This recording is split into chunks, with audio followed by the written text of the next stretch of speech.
You're tuned into the Counterflow Podcast, home of dissident voices, unapproved opinions. But you gotta get ready. You ready?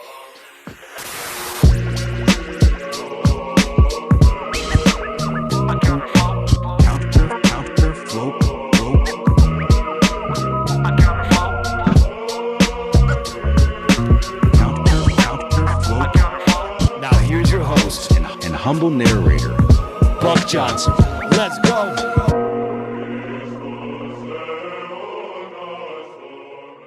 What's up, you guys? Welcome back once again to the Counterflow Podcast. As always, I am your host and humble narrator, Buck Johnson, coming to you out of Lockhart, Texas.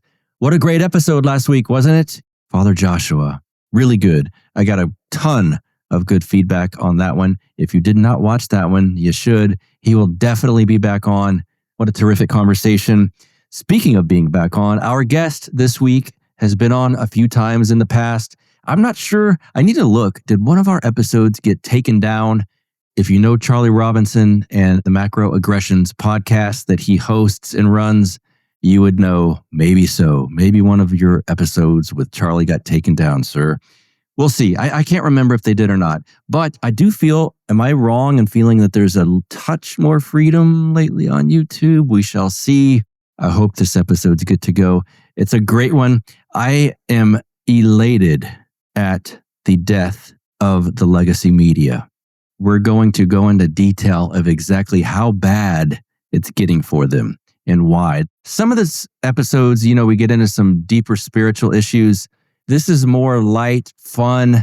I mean, there's some numbers that are going to be discussed that are pretty brutal as far as media goes, but let's face it, we're happy about this. So I think this will be an episode that you can kind of listen to in a happier, more light-spirited way, let's say, and just celebrate. Folks, we are here in memory of the legacy media, which is now dead. And they did it to themselves, didn't they? Pride and hubris was their downfall, lying to us, all the things. I don't want to get into boomer territory with my talk here. Let's get into it right now. Back on the show, friend of the show, Charlie Robinson. Welcome back, sir. How are you?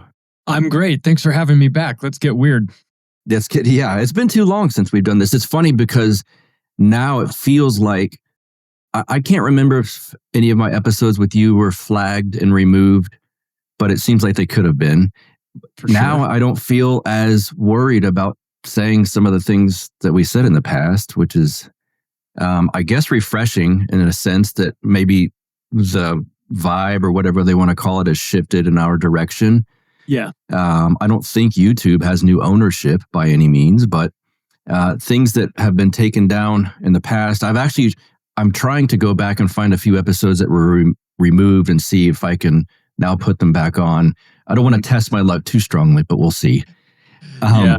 I gave up on YouTube only because it was a constantly changing set of rules, and I couldn't, even if I wanted to keep it on track and sort of avoid keywords.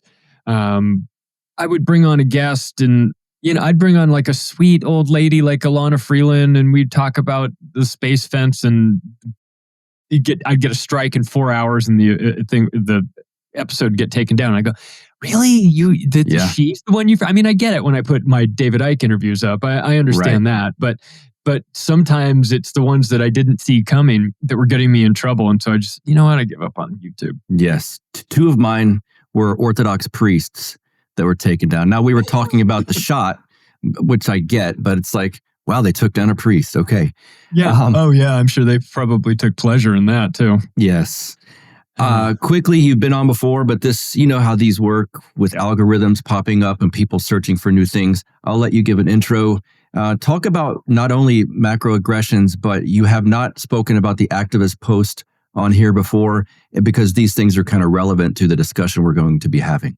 Yeah, I got, MacroAggressions is my podcast that we've been doing it now for almost, we're a week away from 5 years. So it's been one of the most rewarding things that I've done. I put out 2 episodes a week. It's one's a monologue, one's an interview. And it sort of bridged the gap for me because I started writing books. I still write books, but you write a book, it's like a 2-year process. There's a lot that happens that you'd love to talk about in the meantime, and you just don't really get that opportunity. The podcasts are nice because now I get an opportunity twice a week, which is good. Activist Post came my way in last summer of 2024. I was approached by the owners. They started it 15 years ago, and it's this great independent news website, republishes outstanding articles from brave journalists that write about the things that will definitely get you kicked off of YouTube. And they'd been doing it for a long time. They reached out to me. They said they were ready to move on to a different phase of their life. And they wondered if I would be interested in buying it because I'd been always so vocal about how much I appreciated it. I've been reading for 10 years and I submitted articles to them. And they've always been very supportive of my work and I've been supportive of them. And it just turned out to be great timing. And especially given the current media landscape. So on January 1st, I relaunched Activist Post with a new website. It works really well on mobile. And it looks clean, and it's a great spot for people to go to just get informed about what's happening in the real world, not this media constructed landscape that they would like us to live in. And so it's like getting news from the future for people that aren't familiar with this sort of stuff. It's like they read it and they go, this sounds crazy. And then like a year and a half later, the mainstream media is allowed to talk about it. And they're like, oh, wait, I heard about this a long time ago. Yeah, we're early. When you're early, you sound crazy. So Activist Post has been around for a long time. They went through they got put on the disinformation 200 list along with WikiLeaks and Zero Hedge and Free Thought Project. And they tried to destroy them by removing any sort of ad revenue from them. And it almost worked, but it's a resilient group over there and they kept it going. And so now with me, I'm sort of taking it the next phase. And that's, I'm bringing in a lot of journalists who I know personally, who are outstanding and write articles that will change your life. And we've added a podcast section because I want to make sure that people have the ability to get the information in a variety of different ways. I know that some people are, they don't read books, they like audiobooks. And some people don't read the news, They like to listen to the news or watch it or whatever. And so I want to make sure that we're not limited to it just being text. And so podcast section, there's a solution section because, if we're just complaining and not offering solutions, it doesn't sound like a really good deal to me. So it's, I think, in the timing component is remarkable because boy, after the last couple years, the COVID era and the Biden era, and he's fine, he's cogent. All the guys on MSNBC saying it's the best Biden ever. He's falling off a stage or falling downstairs, or you can't remember where he is. And after watching that, even if you're just sort of like an average news consumer who doesn't really care one way or the other, you see that and you get lied to for long enough and you go, I'm just done with this. I'm tired. I don't need to be told how to feel about a particular story. Just tell me what the story is. Give me the bullet points. Give me the information I'll make up my mind how I want to feel about it. And the mainstream media has slit their own throat. Yes. And they have nobody to blame but themselves. This is self-imposed.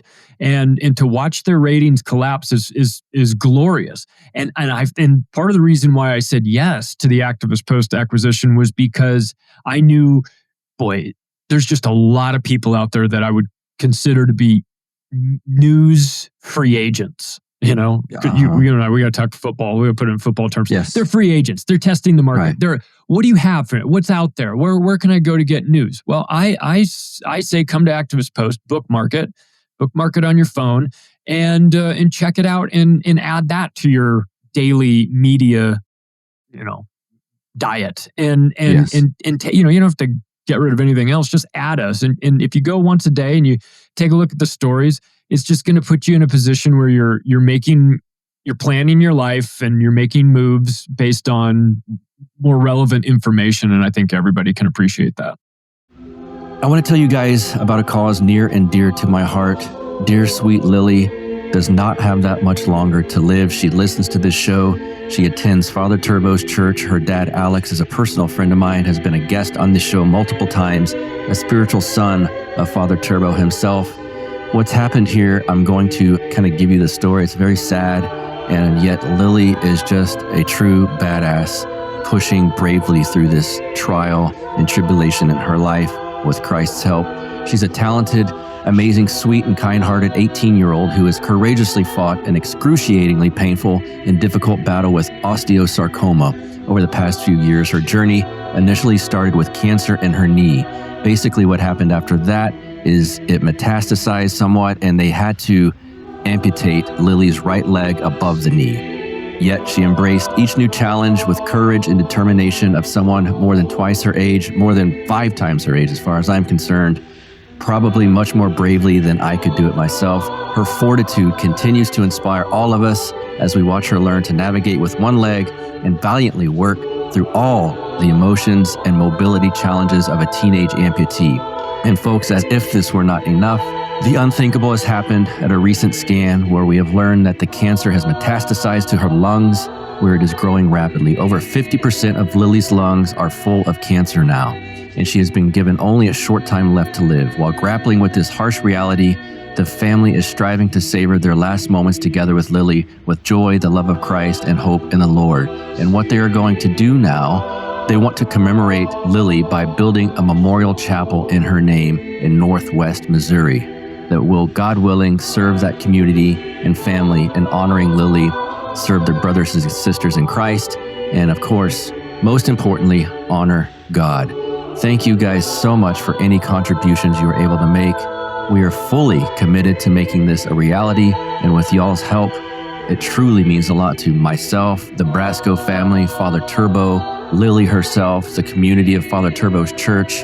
May this be blessed. What you can do is go to givesendgo.com/Lily's Legacy. That's GIVESENDGO.com/Lily's Legacy, and that's LILYSLEGACY. I will include a link to that in the show notes page for this episode.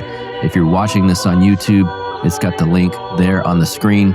Please give to this cause. It's beautiful. It's full of love. Father Turbo's blessing, the bishop's blessing. We love dear sweet Lily on this show. What a courageous blessing she has been to everyone who's known her. Thank you guys. The death of the legacy media, as you just alluded to, that's what we're talking about. And you did say it's self-imposed, and it is. It feels like the last 5 years, you and I have been in circles, maybe picking apart mainstream media for longer than that. But there was a long time for me, where we were definitely on the outside, and again, considered fringe, or, oh, what's Buck talking about these days? Or what's Charlie talking, by normie friends, if you will. Right. And this, I keep calling it an age of revelation. Like over the last 5 years, certainly the COVID stuff seemed to be a high point in the revelation, a low point in their narrative and lying. But it seems like this thin veneer has been destroyed. It include the Democrat Party's part of this as well. A lot of it seems like lies, hubris, and pride, which always comes before the fall, of course. But it's been their undoing. And I also call it the emperor has no clothes moment, where, again, the Biden stuff, it's like, no, he's fine, look. And everyone's like, I am looking, and that's not what I see. The shots, the masks, all the things that we have lived through and fought against and have content removed for. Now people say it. I saw Deborah Brinks, that lady that was like second underneath Dr. Fauci, on some mainstream show, and she's like, "Yeah, well, we were wrong. We should have not targeted kids and young people with these shots. Well, it was just bad messaging, et cetera, et cetera." It's like, well, you say that now, but if I said that, or you said that 3 years ago, we're kicked off the thing. Yeah, you knew this, Deborah Burks, because you were in charge of a lot of it. So it seems weird that she's just kind of like, well, yeah, that's just, had bad messaging. It's like, okay, interesting that you can say that now. Yeah. But it seems like, again, not to sound cliche, but the toothpaste is out of the squeeze thing or whatever. Like it's not coming back. And I want you to kind of go with this and run with it, but it's beautiful. I don't mind dancing on these graves at all because they had, like you said, they had this coming, and it's just, I still see some friends in my feed who will repeat talking points from The View or I guess Rachel Maddow or something, but it's so corny at this point. It's like you mentioned in your episode about this, like Donald Rumsfeld had great propaganda. And so when you were fighting against it, or I were, it's like, oh, you with the terrorists and, these stupid accusations. Now it's so weak. They're making fun of like, I can't believe Trump wants to call it the Gulf of America. Let's sign up this petition and fight. It's like, what? That's what you're fighting? Or JD Vance looks like he has eyeliner. It's like, okay. Do you have anything relevant to say if you're on the left and you're trying to pick up the pieces of getting destroyed? Do you have like a plan to move forward and maybe fix what happened? No. Joy Reid gets fired. We'll talk about that too. Joy Reid, do you want to look inwardly and say, what did I do to deserve this? Where do I need to change? No, you want to go on X or whatever that was and cry and say, I was important. I'm relevant. This was the wrong. It's like the pride and hubris. Yeah. Even in moments of destruction, they cannot get rid of it. But I'll let you take this from there. I don't have a problem dancing on their graves either, because they brought this on themselves. And in fact, it wasn't just the messaging towards children that was dangerous. It was the messaging to everybody. Right. Deborah Birx can say, oh, we shouldn't have said this towards kids. No, you shouldn't have said it towards old people either, because you were part of the problem. They were putting people on ventilators and making them say goodbye to their loved ones on Zoom and hugging each other through plastic shower curtains, and all in the 6 feet social distancing and the stand on the dot and go one direction down the grocery store aisle. They were behind all of this. All of that messaging was garbage. It was all lies. All of it. And they knew it was a lie. So They're not actually sad. Right. They just in retrospect think that they should have handled the messaging differently. They don't think that they shouldn't have had that message. They just think that they should have delivered it differently. And that's what shows you that they haven't learned anything from this. This was like when Herbert Hoover after the Great Depression said, you guys are just, when he was running for president, he's like, you guys are just going to have to pick yourself up by your bootstraps and just figure it out, you general public, all starving, out there. And that messaging was horrible. And as a result, Democrats didn't get elected for the next 20 years. And this is where we're going, or that was Republicans. I mean, they didn't get elected for the next 20 years. Now, this time around, it's the Democrats. Their messaging is so disjointed and their party is in such disarray, and they haven't learned anything from it. That this is the beginning of it's Trump for the next 4 years. It's JD Vance for the next 8 years. It's Donald Trump Jr. for the next 8 years. I mean, potentially it could be it could be that. And the Democrats are sitting there going, how do we get more trans people to have our back? It's like, well, I don't know. Make a calculation that they're 0.6% of the population and maybe don't put all your eggs in that crazy basket. Yes. But they haven't learned that because they're talking about Kamala Harris running for governor of California. And you just go, ooh, good. Yeah. Good. No, yes, I do too. Continue, please. Yes. It's the Sun Tzu thing. Never stop your enemy when he's in the process of destroying himself. Yes. So just let these people keep talking on the media. Nobody's listening. Nobody's watching. Mm-hmm. There's no audience for them. And on top of that, with the sort of revelation of what USAID has been doing internationally, I think the nice thing is that the general public for once is like, what is this group? I've never heard of them before. I mean, you and we've been screaming about them for years, but the general public is like, I've never even heard of this group before. It's like, oh yeah, this is the group that takes billions of dollars and overtakes the media in a foreign country and creates the propaganda, which leads to either an election overthrow or a physical coup, overthrowing the guy or bribing them or blowing up their airplanes or whatever. USAID is involved in all of that. And it's finally starting to hit people that, hey, this isn't limited to international scope. This gets turned back on us too. And I remind my normie friends that they passed the Smith Modernization Act of 2012, which legalized propaganda to be used in America. So for those who, like me, who were sleeping through history class, in 1948, there was something called the Smith-Mundt Act. And that was, we just came out of World War II. We saw the dangers of propaganda. It's really bad. We here in America have made a law that says we are not going to use propaganda in America against our own people.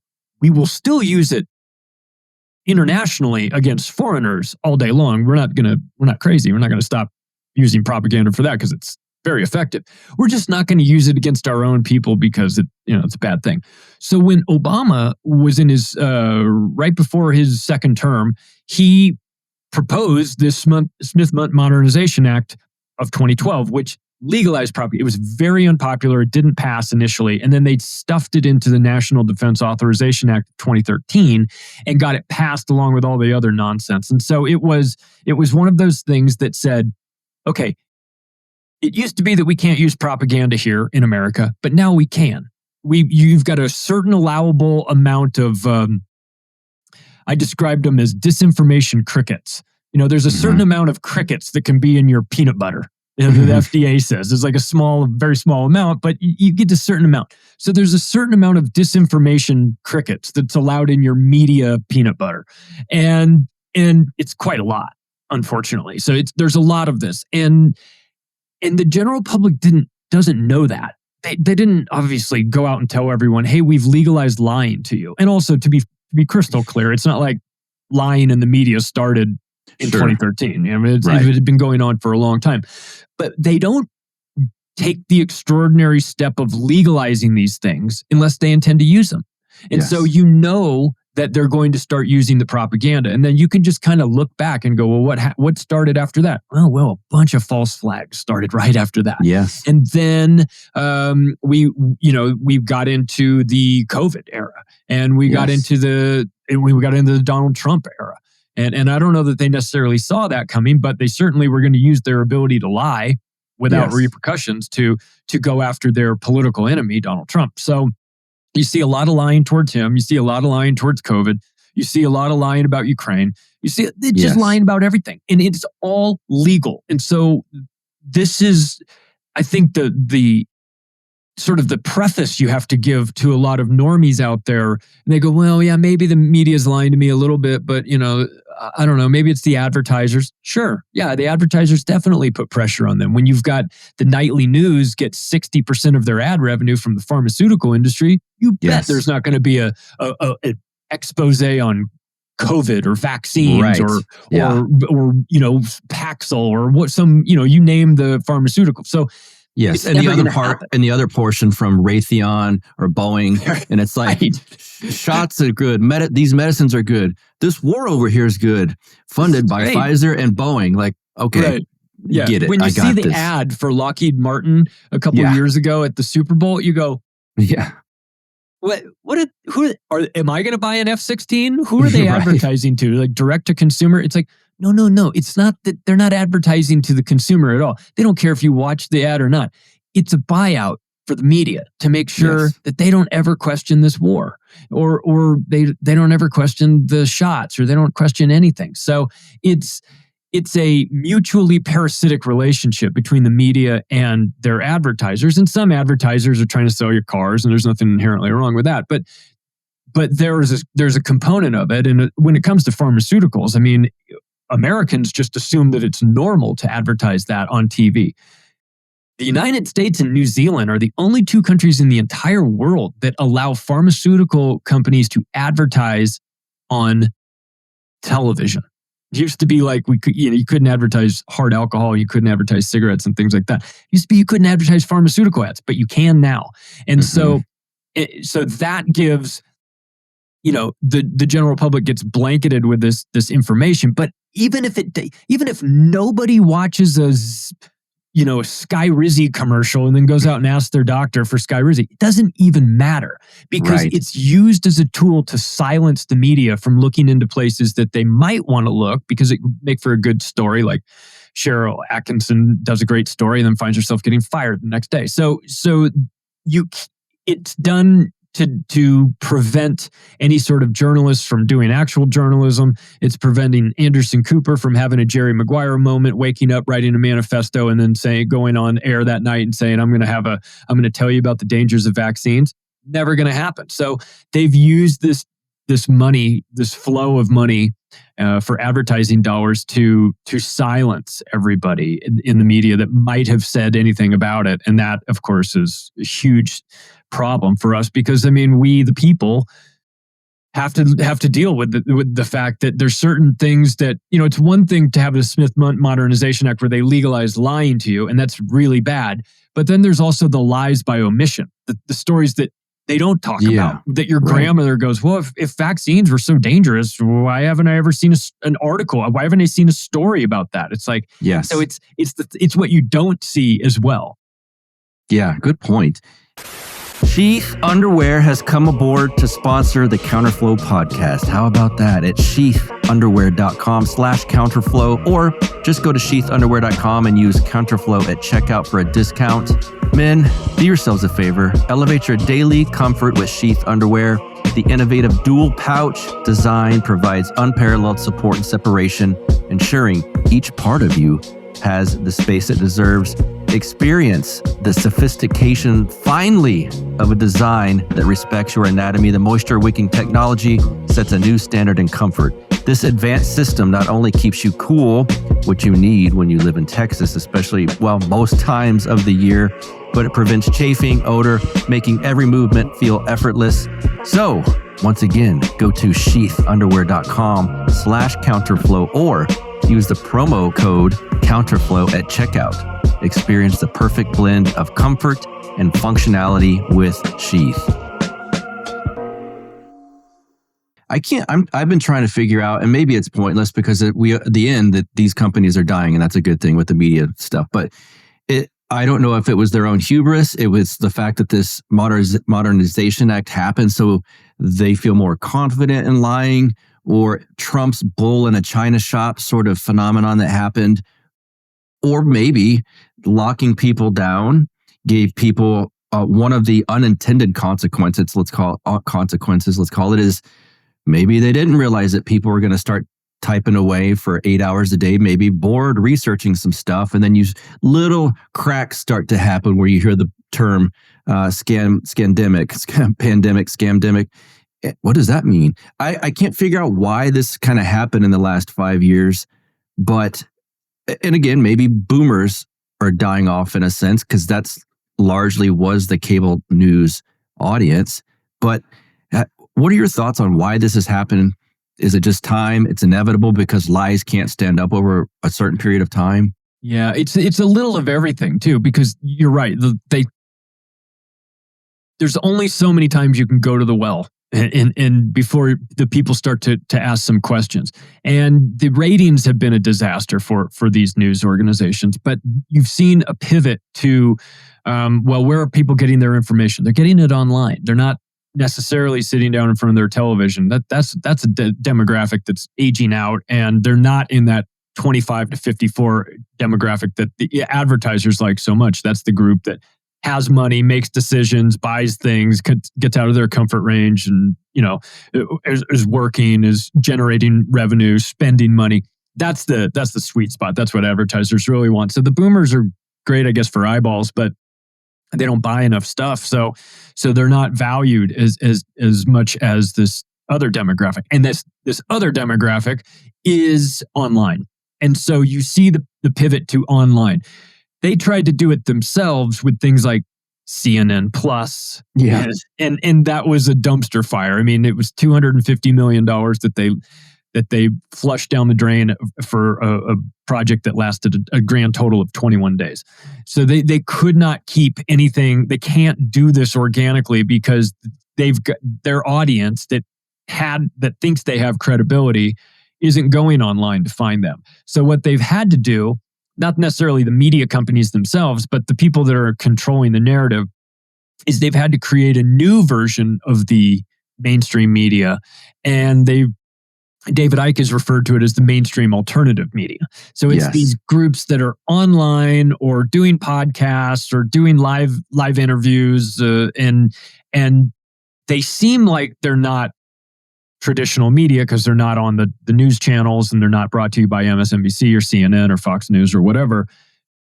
But they have intelligence ties, or their financing is coming from some group that's questionable, or it's a consortium. It's a bigger group that has it's the Daily Wire and they've got a dozen shows, or it's Outkick or someone and they've got a dozen shows, or it's mostly sports, but there's some politics in there.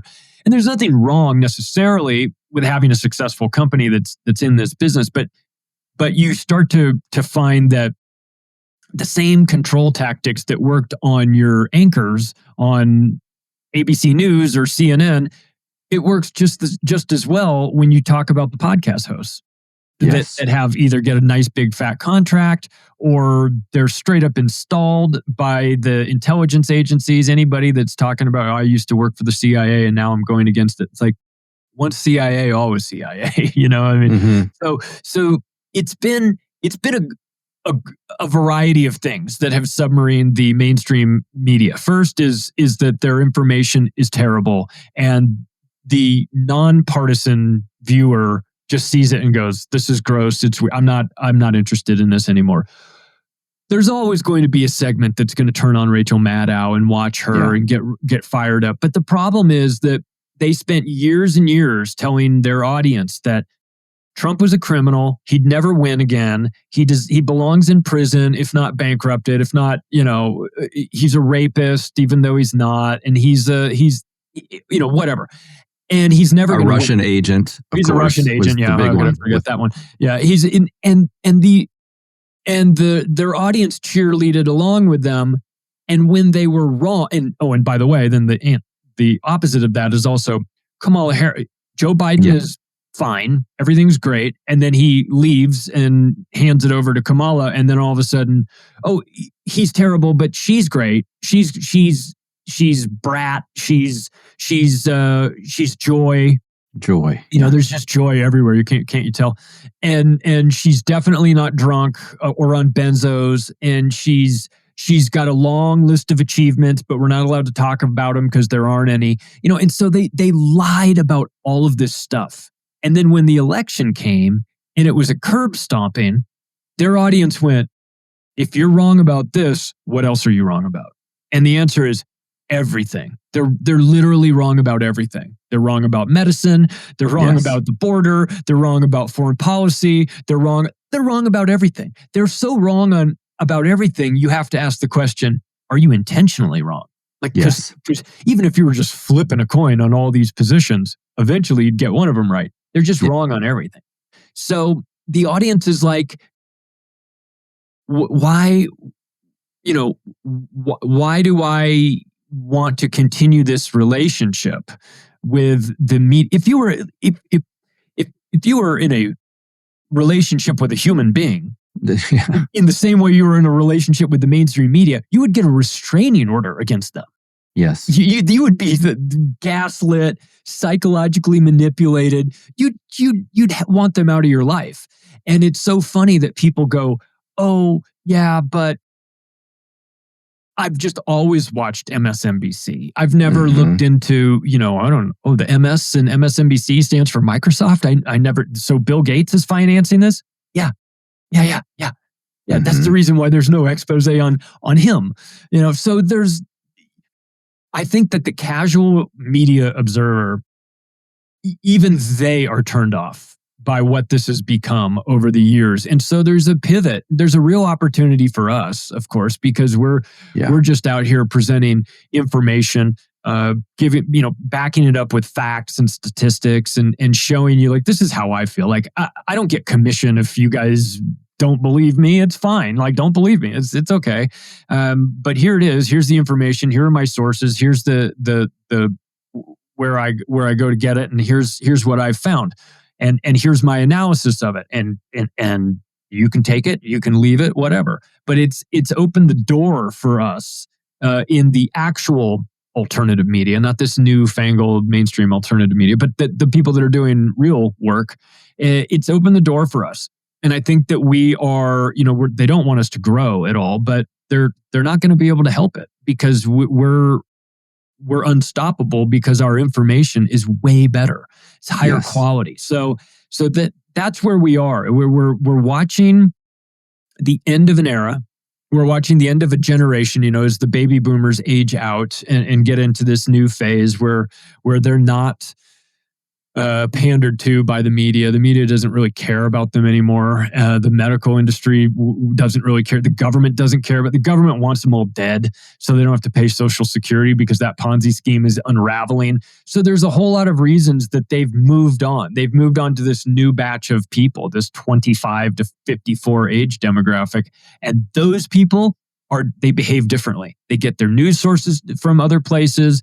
They're more online. They're more tech savvy. They get it on their phone, and so it's been kind of fun to watch the media have to scramble and figure this out. But they can't seem to get out of their own way because they don't. They live in these bubbles of New York and Los Angeles, and they think that that anything outside of that are just a bunch of rednecks that don't know anything about anything. Yes. And it's very disrespectful. And they've done it at their own peril. And you see these pockets of real journalists out there that are rising up and having tremendous success because of it. And that's that I hope is the direction that we're headed. Great new sponsor, tigerfitness.com/counterflow. That's your code to get in, support my podcast, and fuel your resistance. We all talk about standing up to people, standing up to the man, all of these things. Well, you can't do it when you're a couch potato.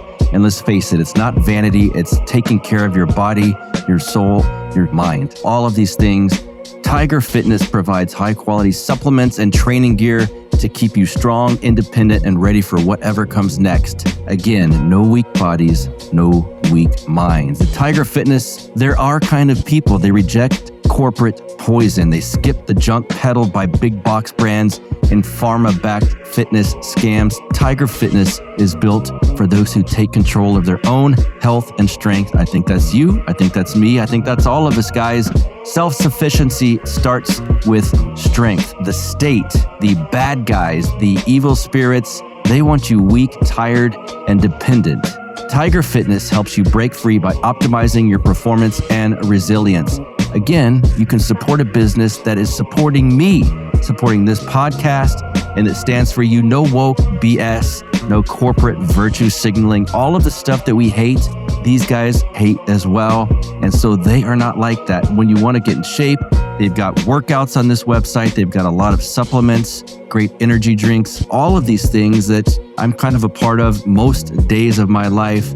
It's for serious people who value discipline, taking care of your own, your family, and your body, self-reliance, and all of these things. tigerfitness.com/counterflow. Speaking of that demographic, what is the age range that they really target for ad revenue? I believe he said it's 25 to 55. Is that what it is? 25 to 54. Yeah. 54. Okay. Yeah. That's the, and within that, just to give you an idea of the demo, within that demographic, CNN, since the election, CNN is down 49%. MSNBC is down 57%.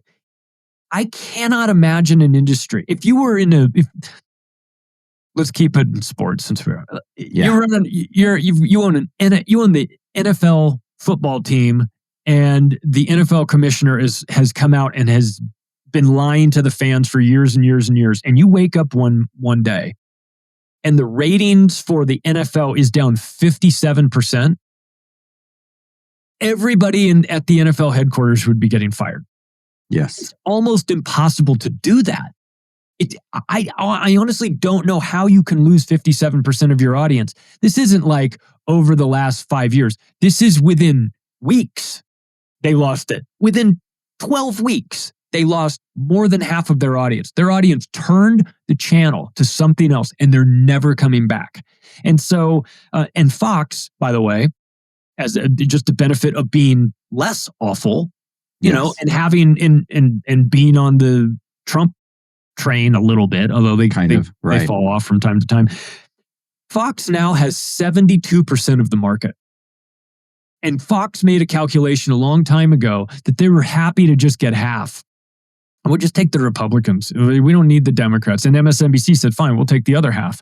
Well, the CNN and MSNBC and everybody else is scrambling to fight over the remaining 28% of the market. It's just no longer options for them. So you can't keep this going for much longer.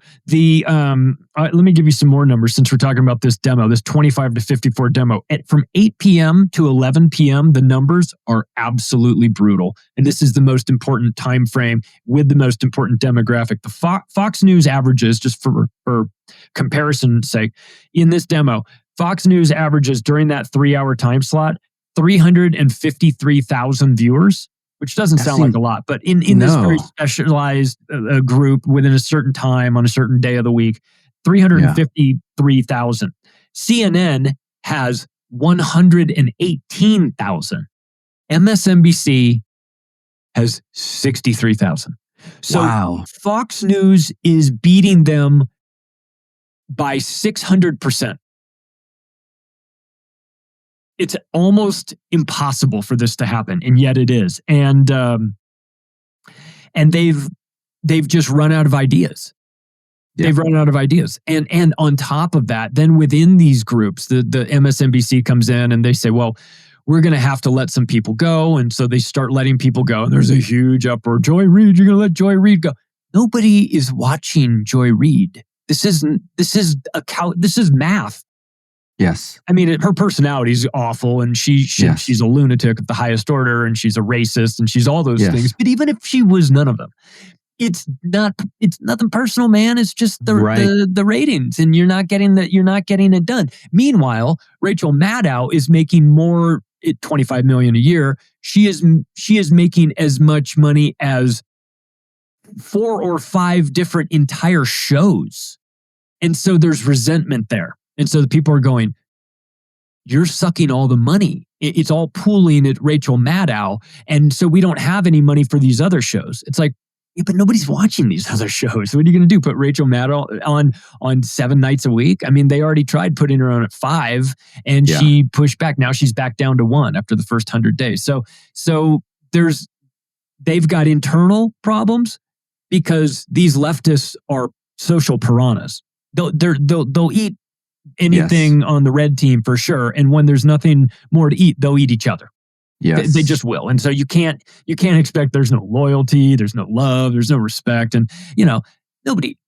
So it's fun to watch them fall apart, but the numbers don't lie. And the advertisers go, look, if I'm going to give you a big fat check, I need to know that there are eyeballs watching. I can't just take your word for it. The ratings are in the toilet. So even if MSNBC goes to these advertisers and say, we want to do a deal, they're going to get 1/6 of what they get at Fox News.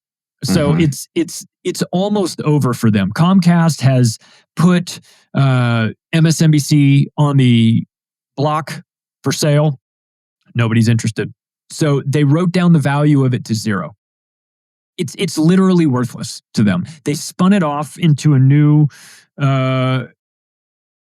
holding company called SpinCo, and they stuffed it with title.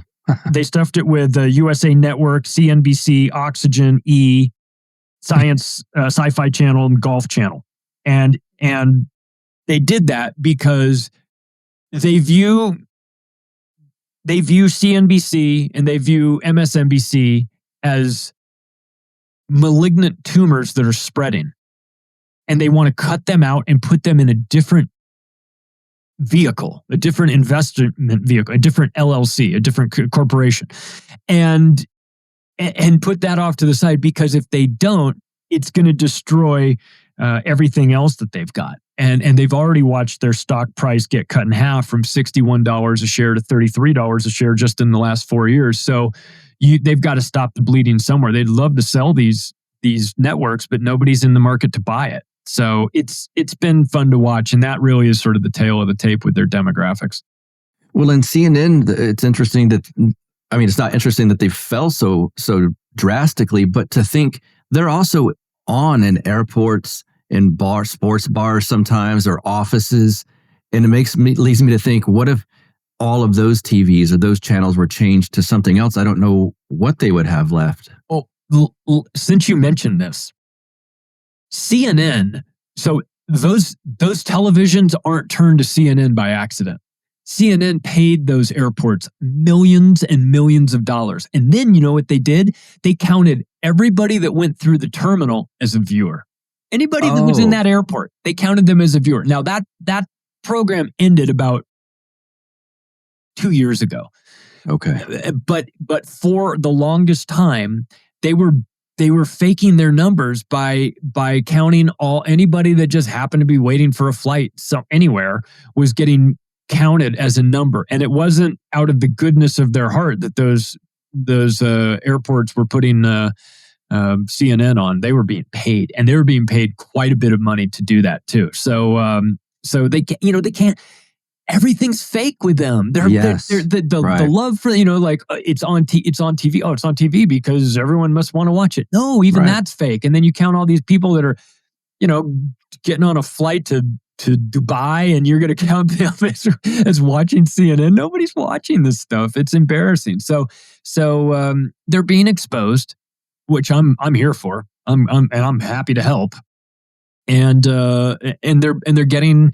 MSNBC is getting their teeth kicked in by a bunch of channels that are, throwaway channels that come with your cable package. Yeah. Let's talk about that. This is brilliant to me. And I of course, I understood MSNBC is in the tanks, basically. But this list still shocked me because, admittedly, there's a few channels on here doing better than them that I've never heard of. But hey, Charlie, what networks are doing better than MSNBC? I'm glad you asked. I happen to have a list of all the networks that are doing better.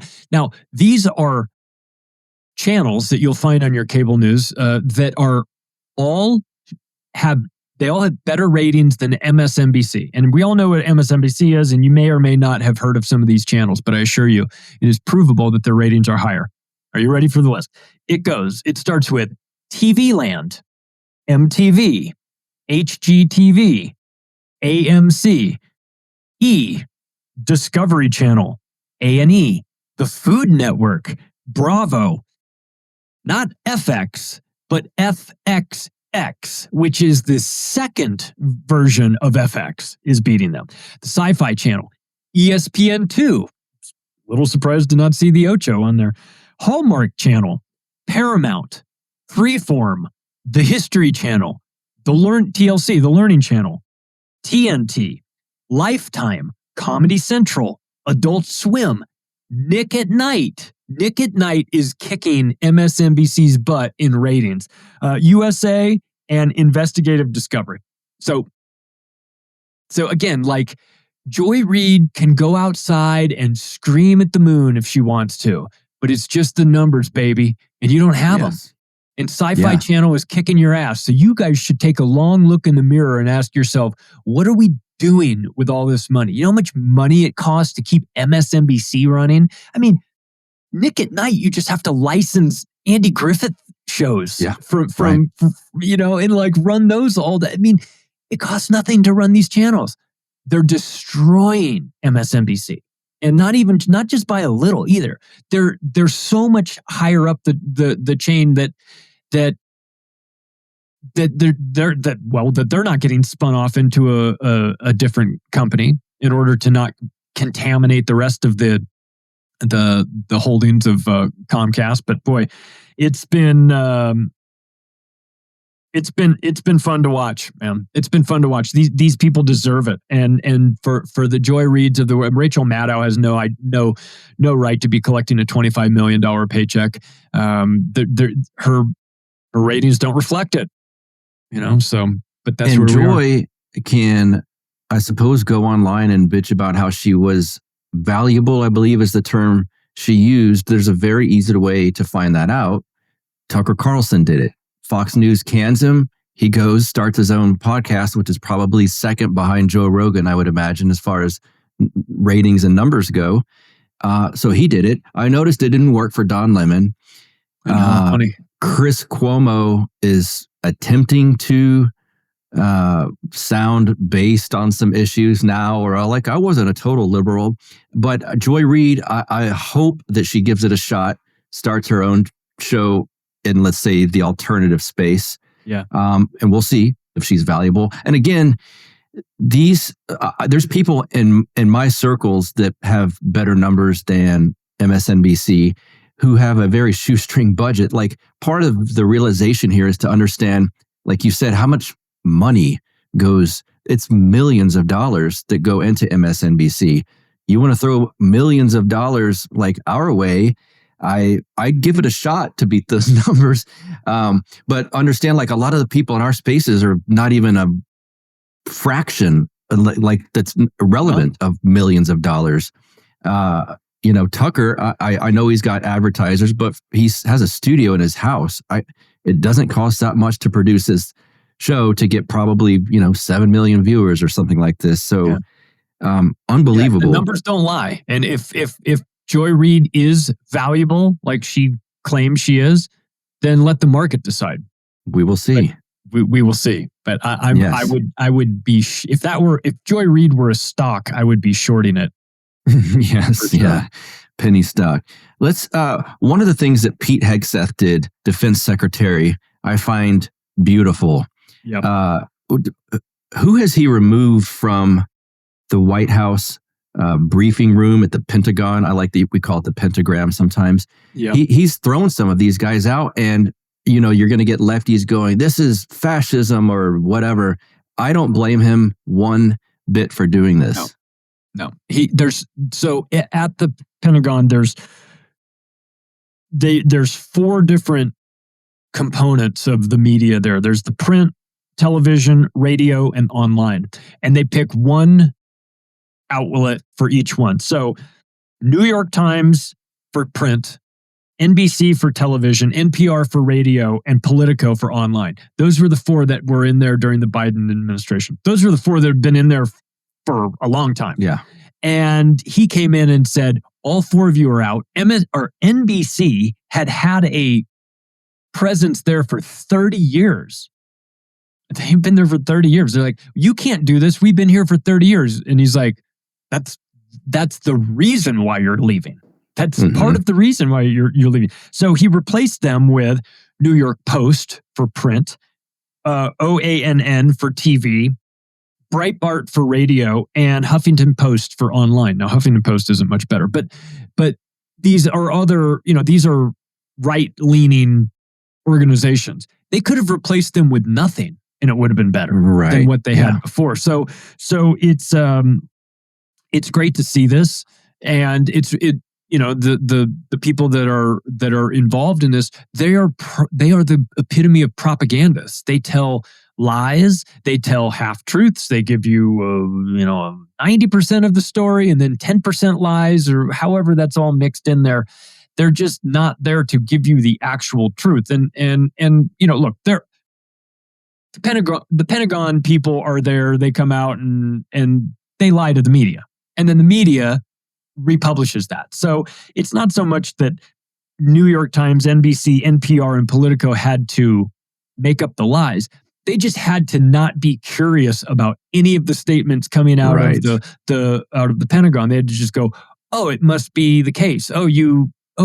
Assad gassed his own people. Oh, okay. Are you going to ask for evidence? No, it's fine. They just told us, so it's fine. It's fine. So so that is gone, which is great. It's now replaced with a new batch of people, a new batch of sort of right-leaning media, which again is also going to get lied to by the Pentagon. Yes. The question is, are they going to push back? Are they going to frame it differently? Or are they going to say, we're going to need more evidence than you just saying that, sources close to the president's thinking said. Yes. What does that mean? Yes. That's what we're going with. Oh, that, people on, anonymous State Department employee said X, Y, and Z. Oh, okay. So you mean the CIA? Yes. Great. Right. I'm not going to hold my breath because this is all still mainstream media, but it cannot be any worse than what we had before. It literally cannot be worse. They were completely on board with the agenda and had been for a long, long time. So, and how do you sell a deeply unpopular war? You use the media to do it. You come out and you tell them stories, and then they go and regurgitate them to their viewers. But again, when there aren't any viewers anymore watching NBC, and nobody on the right side of the aisle is listening to NPR whisper to you about taking your fourth shot or putting on 2 masks, or my mask saves you from you, or whatever their lies were that they told. There's no appetite for that. So it's now changed, and that's great. And I loved that he came in and did that. Obviously, I'm going to keep my eyes on how the new batch handles it, but it's if nothing else, it's addition by subtraction. Correct. Yeah. And I know there's people, before you start clicking and clacking and typing, I am concerned about how these guys are going to report on Iran, our quote unquote, our ally over there in the Middle East. Well, I'm not stupid. We're going to watch for that sort of thing. Yeah. But to Charlie's point, it's just refreshing to see Pete, like you said, even if you replace it with no one, to go in there and go, you out. Because they're so entitled, like to kick out the New York Times. What a beautiful... perfect. Yeah. It's a great way. He could, and they didn't waste any time either. You notice that was done quick. Like immediately. Get rid of these people.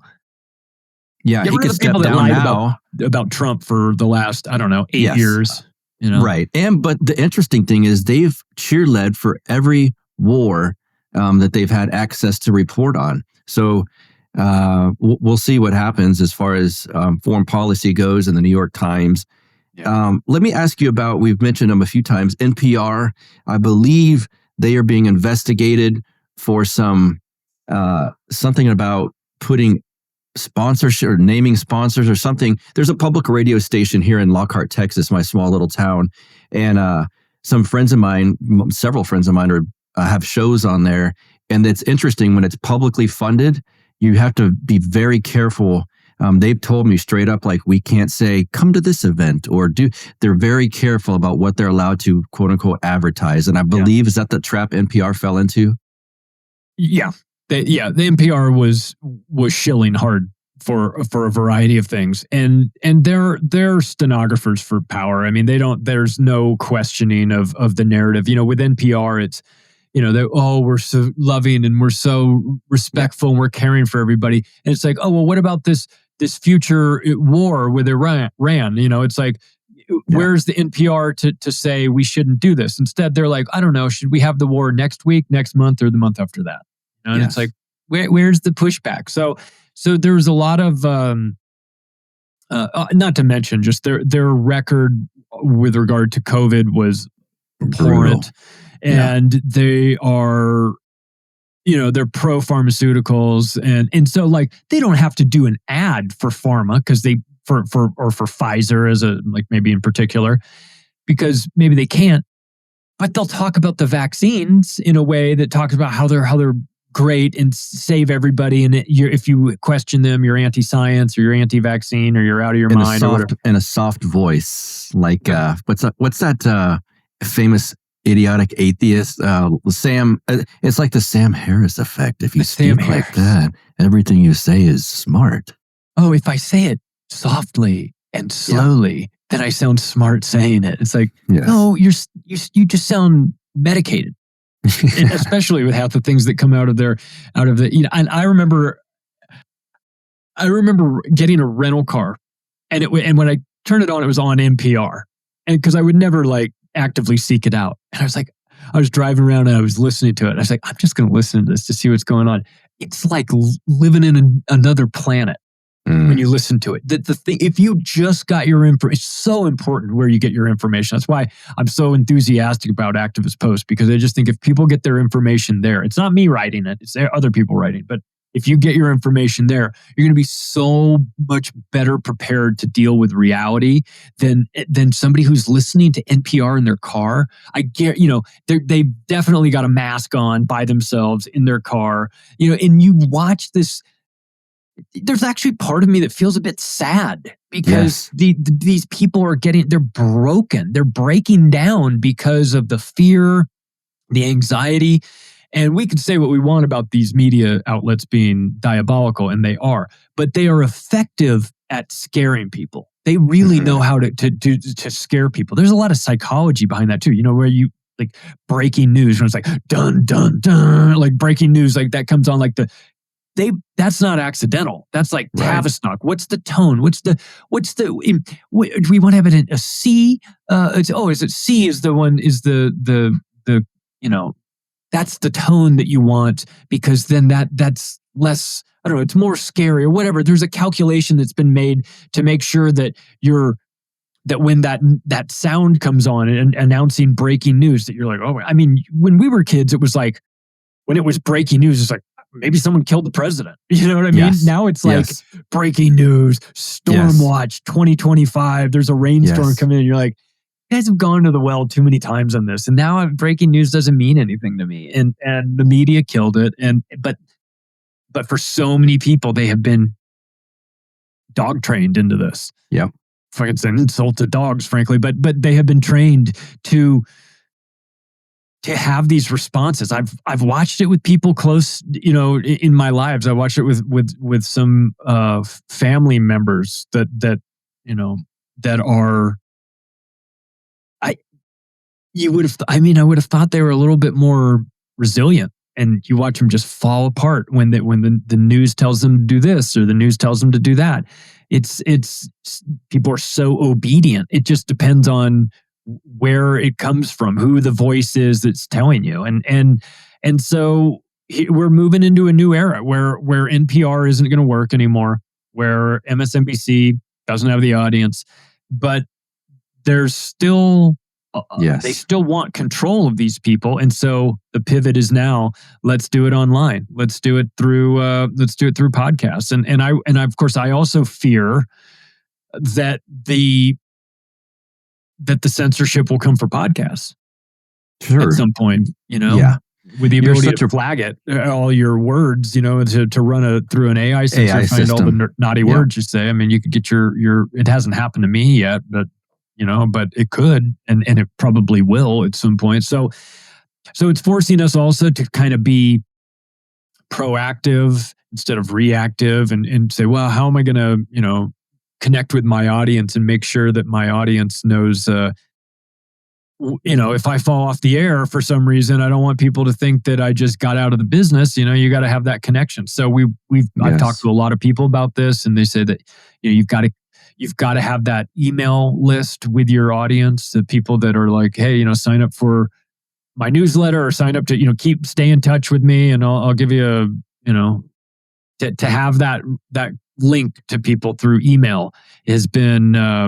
I did a panel on this at Anarchapulco and had a bunch of content creators up there, and we asked, like, what's the most important component for you guys to stay, so that if you get censored, it doesn't impact you as much. The number one thing everybody said was having that direct line of communication with my audience and having those email addresses that I can reach out to and say, if I all of a sudden disappear, here's an email saying, I'm still here, but I got kicked off this platform. You're going to have to find me over here, or you're going to have to come directly to my site, or whatever it is. So we have to be thinking about those things, and our audience has to understand the reasoning why we're asking for email addresses and things like that. I'm not trying to spam you with boner pills or anything like that. Sure. I just need to know that if something happens to our ability to communicate, then I can get to you directly. And so with Activist Post, we're in the early stages right now of launching a weekly news wrap-up email. You sign up, you want it, great. We'll send it to you, but then you'll have access to our news, and you'll know how to we'll know how to get a hold of you if we ever need to give any updates and things like that. So it's just the calculations that we're forced to make living in this world with this media censorship. I want to talk in closing here about you've alluded to it a few times. The negative energy that's being, let's say, squashed, it doesn't necessarily go away, right? It's finding a lost cause in the mainstream traditional legacy style of presenting media. So it's going to turn and come this way and come to our circles. How we need to remain vigilant, of course, skeptical on all of a sudden, who's this news source that appears on X or a podcast format? I've never heard of these people. They have 1 million views. Yeah. Things like this. What are some things to kind of look for and watch for? You mentioned earlier that some people can have the same censorship type tactics at these quote unquote alternative sites. I think Candace Owens would agree with you when it comes to Ben Shapiro. But what are some things to watch for and be skeptical of people trying to, let's say, infiltrate our circles and like, look, I'm an alternative voice? Yeah, well, one is, you mentioned it, having an unusually large audience in a short period of time.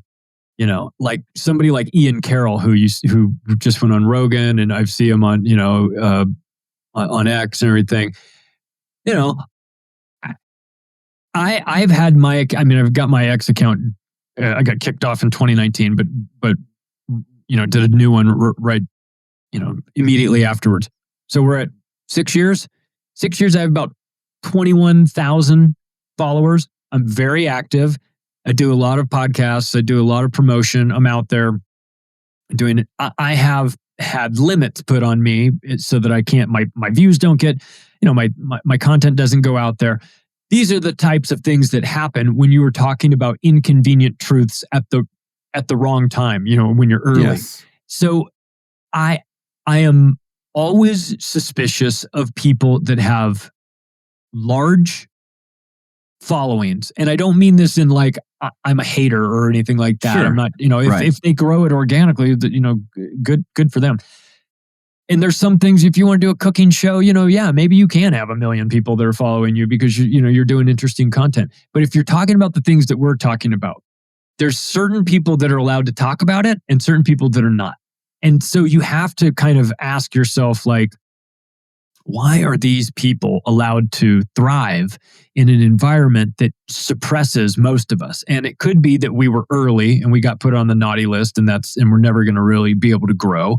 And it could be that we go into the territory that you're not allowed to talk about. So if you've got somebody who's willing to go 80% of the way, but never get into the real details, or they're willing to get into the real details, but 3 years after the fact, vaccines, COVID, whatever. I mean, I'm glad Tucker Carlson's talking about it. Yeah. It would have been helpful if it was happening in 2021. And I understand he had a different situation there, but it's part of it is what you're talking about, and part of it is when you're talking about it. And so I think that those, listen, if you're being flown in to do somebody's podcast in a great studio with a 3-camera setup, and and this guy is somebody who's just like, oh, I'm ex-CIA, like Sean Ryan or something like that. You just go, yes, ex-CIA or current CIA. I mean, You've got it. Maybe you invested all your money and created this big thing and whatever. But I get suspicious about that when it's a little bit too inorganic. It happens too fast. Now, listen, I mean, and a lot of people have their questions about Joe Rogan and what he's talking about. Say what you want about him. He built up a podcast over a very long time. He was yes. early. They were talking about, interdimensional space aliens and stuff like that for the first 8 years pretty extensively, right? And now it's turned into this big thing. And maybe once you get to a certain era or a certain level, you get a Spotify deal, and then there's some restrictions on that. Some of your episodes disappear. Yes. Maybe it's not so overt in terms of this is what you can and can't talk about, but maybe it's like, we just want to make sure that you have some of our guys on your show. Here we're going to insert we're going to suggest that you have this guy on. So, like, would I go on Rogan? 100%. And yes. Sam Tripoli is a podcast partner of mine. He's been on there 6 times, and they have this great relationship. And so it's not like going on the show necessarily makes you a shill. But Sure. sometimes you have to wonder, like, how'd it happen so fast? You know, I know a half a dozen people that have been on Rogan, and for them, it's all different. Each one of them has got a different sort of, avenue that's led them there. When's Whitney Webb going to be on? Talks about her all the time. I'd love for her to go on. Whitney and our friends, I'd love for her to go in there and break everybody's brain. So there's ways in which, it's not necessarily that these guys are going to come out and straight up lie to you. Although, depending on the person, you may see that. Sometimes it's just that there's barriers between where they're not willing to go or where they're not allowed to go. There's certain topics that they're not allowed to get into or that they never seem to talk about. And so sometimes it's censorship by omission. It's what you're not talking about that is a bigger problem. And I get it, because I have a show, you have a show, and some people say, hey, why don't you ever talk about this? It's like, I'm not into that. You're not into that because somebody's controlling you. It's like, no, it's not my jam. I don't know enough about it to be into it. Like, why don't you ever do shows on Antarctica? I love Antarctica. I'd love to get into it. I don't have any sort of special knowledge about it. I'm unqualified to talk about it. So I'm not talking about it because of some thing. I just don't. It's just not what I'm into, and I don't know enough about it. So sometimes that's a genuine reason to not cover particular topics. But I think people have to. I think people should be a bit. I don't know. Suspicious is the right word, but just vigilant. Withhold your praise until you give it a couple episodes and watch it for a while and see if there's anything that really sort of conflicts with you. Your bullshit detector's going off, and you go, I don't really know. Like I don't have a problem with Joe Rogan personally. I think he. I love some of the stuff he talks about. Sometimes I see his guys, he has Mike Baker on there. He's had Mike Baker on there a dozen times. Mike Baker is a CIA agent. He says he's not there anymore, but his talking points are straight out of the CIA. So it's like, I don't ever watch, I will never listen to those episodes. I'm not interested in that. So sometimes it's not overt. It's not like Joy Reid. She's overtly lying to people and she's out of her mind, but sometimes it's less subtle and you have, or more subtle, and you have to be paying attention to it. And that, of course, is what is their dream, is that you don't see it. That's almost more dangerous. Yeah, it is almost more dangerous too. If you're unable, if you go, well, I like Rogan, I like MMA, I watch it for the MMA stuff, and then you hear Graham Hancock on there, cool, fantastic. You learned about, I went to a Rogan comedy show back in 2015. And he kind of did a half, sort of like he kind of pulled the audience. He's like, all right, I want to show of hands. How many of you people are here because of my MMA stuff? Raise your hand. How many people are here because you watched the interview I did with Randall Carlson and Graham Hancock last week? And like the other half of the audience raised their hand. So it's, sometimes it's nice to cross-pollinate that audience, get the MMA guys interested in the pyramids, get the guys interested that are in the pyramids, start to look at some another sport that maybe they weren't interested in. And I'm all for that. But there's always going to be one guy that gets dropped in there as a guest and you go, oh, I don't love that. Or someone comes on there from the intelligence community and pretends like they're not from the intelligence community, but they are.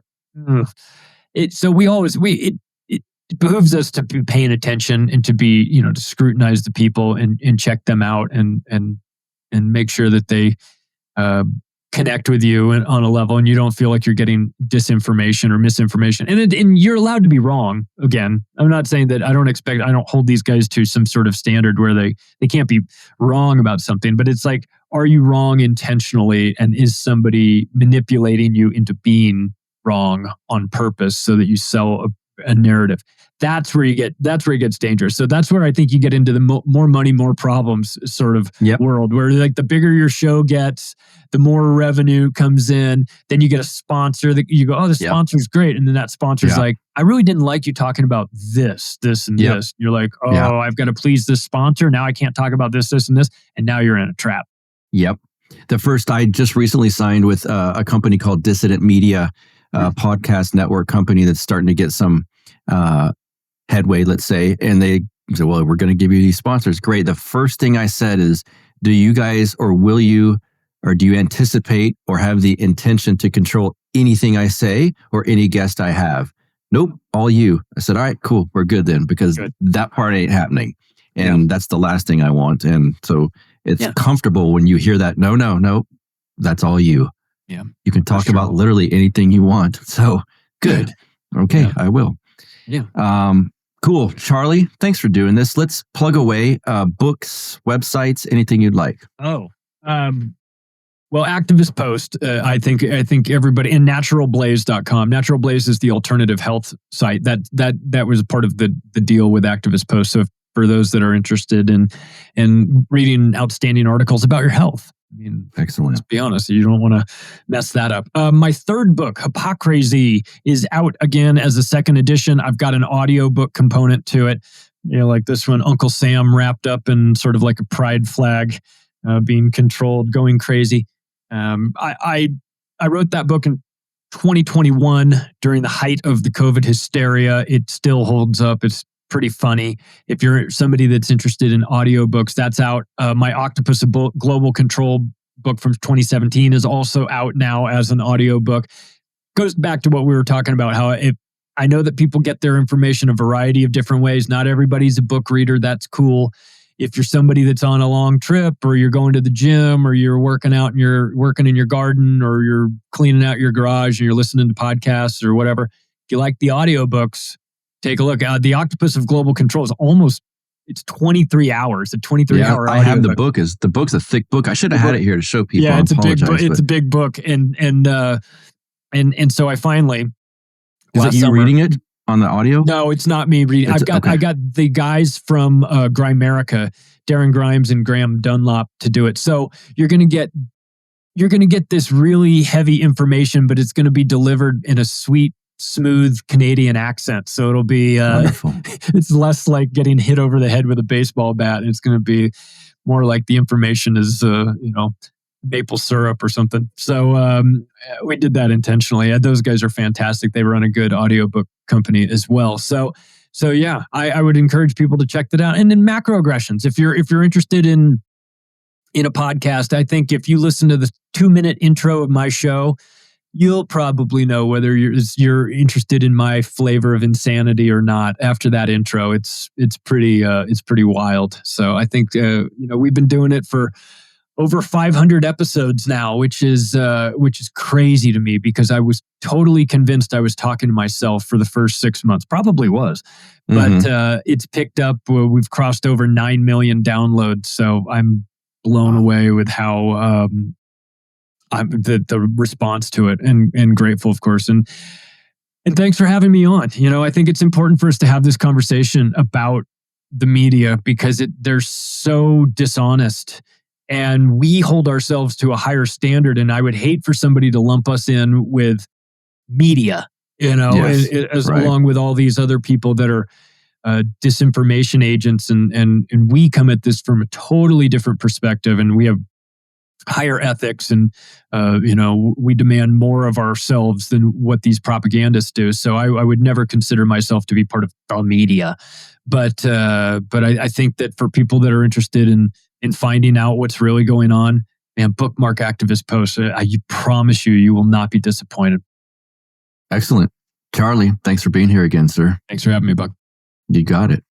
Next week, you guys, is a fantastic interview that I did with a man that is now becoming a personal friend. He's Orthodox. Well, he's a catechumen. And I'll tell you this, if you would go to patreon.com/counterflow, donate $5 or more per month, you'd be part of our monthly Zoom chats, our Zoom sessions. They are not recorded. They are not posted. They're just private chats with a guest and all of us. my friend Joseph Beard gave some chilling accounts of some things that have happened in his life in our Zoom session. And I said, sir, would you come on the show? And he said, yes, next week, my episode with Joseph Beard drops, his journey to orthodoxy. You guys are going to really enjoy it. Have I ever steered you wrong when I said that? No, or I hope not at least. It's a great one. Until next week, you guys, have a good one. See you soon.